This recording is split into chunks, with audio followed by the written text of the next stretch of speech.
welcome back to our channel. Ito muli sa RP Max Vlogs. Mega love shoutout po sa ating lahat guys. Mga kaibigan, mga kapatid, mga kalingap. Isang mapagpalang araw po sa ating lahat. Good morning, good afternoon, good evening. Kung nasaan man po tayong dako sa mundong ito.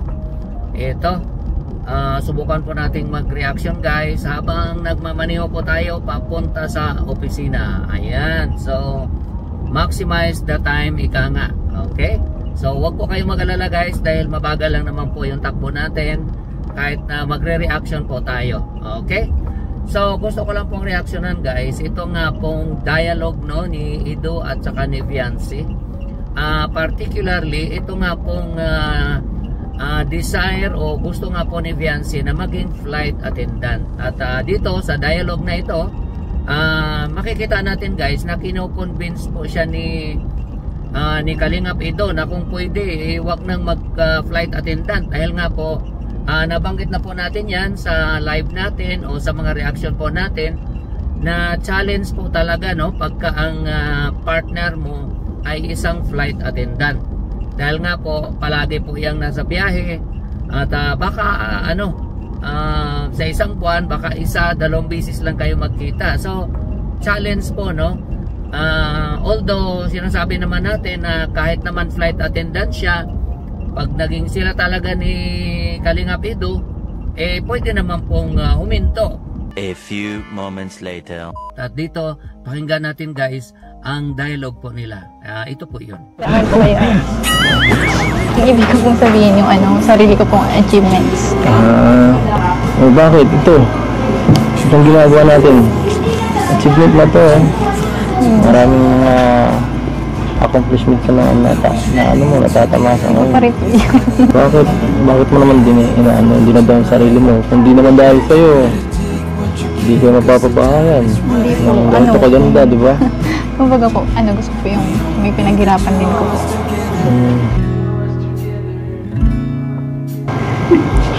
Bakit? Itong ginagawa natin, itong mga bagay na to, pag-picture, mga pagsama-sama mo sa vlog.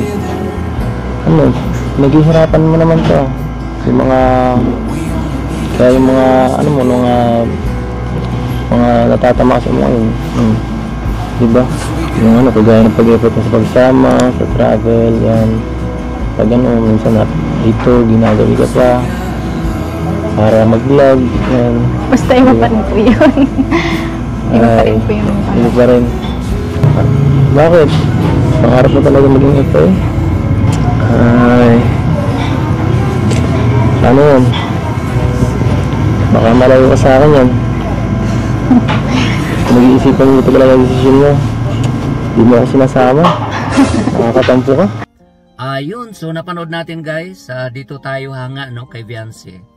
Na nandoon po talaga yung kanyang pangarap na maging flight attendant. Ika nga, consistent po siya no. Kahit noong unang vinlog po siya ni Kalingap Rab, yun po talaga ang binanggit niya na gusto po niyang maging flight attendant pagdating ng araw. Okay? So ngayon, ganun pa rin. Kahit na po may mga nag-advise po sa kanya na mas maganda ang nursing, pero yung kanyang pangarap na maging flight attendant nandoon pa din po. Okay? So marami talagang mga kabataan na ganoon din po ang pangarap. Yung iba naman kaya gusto nilang maging flight attendant maliban sa siyempre dollars ang sasahurin po nila pagka international po yung flight nila o di kaya yung mga foreign airlines. Yung iba naman gusto nilang ganun na trabaho kasi gusto nilang ma-experience nga na makapunta sa iba't ibang lugar no para na po silang nag-tour around the world. Ayun. So marami po talagang ganun no kaya hindi po natin masisi na may mga kabataan na ganun kanya-kanyang hilig po yan no. Merong iba gustong maging education, merong iba gustong maging sa banking and finance o di kaya mag-nursing. Dito naman kay Viancy guys, gusto niya talaga, pangarap niya talaga na maging flight attendant pagdating ng araw. At dito nga no, naririnig po natin na paano yan no, pagka flight attendant ka, medyo madalas po silang magkalayo no. Sa nabanggit nga ni Kalingap Ido, challenge po sa kanila. Ganun pa man, nanatili po si Viancy na ganun talaga ang gusto niya. At dito po tayo hanga guys, dahil nga mayroon po siyang ni-request kay Kalingap Ido. At ito po yun. Magpiloto ka po. Piloto. Pero zero lang yun siyempre kung ano naman pangarap ko sa buhay, dito lang ako para sumuporta sa'yo. Dito lang ako. Okay? Salamat. Salamat po. Para nga naman madalas silang magkasama, yung request niya kay Kalingap Ido na mag-pilot ka na lang. So napakagandang nakakatuwa na totoo nga naman pagka naging pilot si Kalingap Ido, ibig sabihin lalo na po kung isang airlines lang po sila, ay di mas maganda. Baka madalas din po silang magkasama sa flight. So yun po ang kagandahan. I'm not sure kung pwedeng i-request na tuwing flight ng husband mo nandoon ka. I'm not sure sa mga scheduling, baka posible naman. Pero yun po ang nakakatuwa dyan guys, sa desire o pangarap ni Viancy na maging flight attendant. Ika nga, ayaw po talaga niyang paawat. Ngayon, kinukonvince pa niya si Kalingap Ido na mag-pilot ka na lang. Okay? So, dito tayo na tutuwa guys at hanga sa pangarap ni Viancy. Sana pagdating ng araw, makatapos si Viancy ng kurso ika nga na pwede siyang maging flight attendant. Actually, any 4-year course naman, pagkaalam ko, pag graduate ka po ng kolehiyo, pwede ka pong maging flight attendant.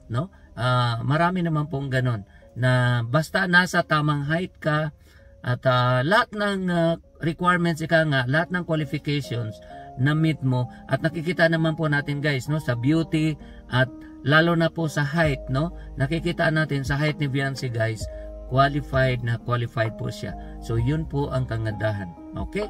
So sana ika nga kung ano man yung pangarap ni Viancy na maging flight attendant someday ay matupad. At dahil nga po guys sa Team Kalingap, ang masasabi po natin ay assured na po yan. So yun po ang kagandahan.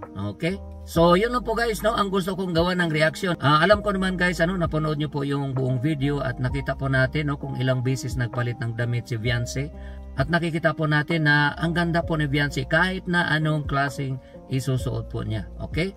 At ang dami pong kiligan portion doon. So alam ko napanood nyo na po yun. So sa mga hindi nakapanood, panoorin po natin guys. So yun lang po guys ang gusto kong reaksyonan sa vlog po na yan ni Kalingap Rab. Sa mga hindi nakapanood, panoorin nyo po guys. Doon po natin makikita ang ganda po ni Viancy. So maraming salamat po sa inyong lahat guys, sa inyong pag-comments, pag-likes, pag-shares. At lalong-lalo na po sa hindi pag-skip ng ads ay maraming salamat. Sa mga silent viewers, maraming salamat po sa inyong lahat guys. Ingat po tayo kung nasaan man tayo. God bless everyone. I love you all. Bye-bye.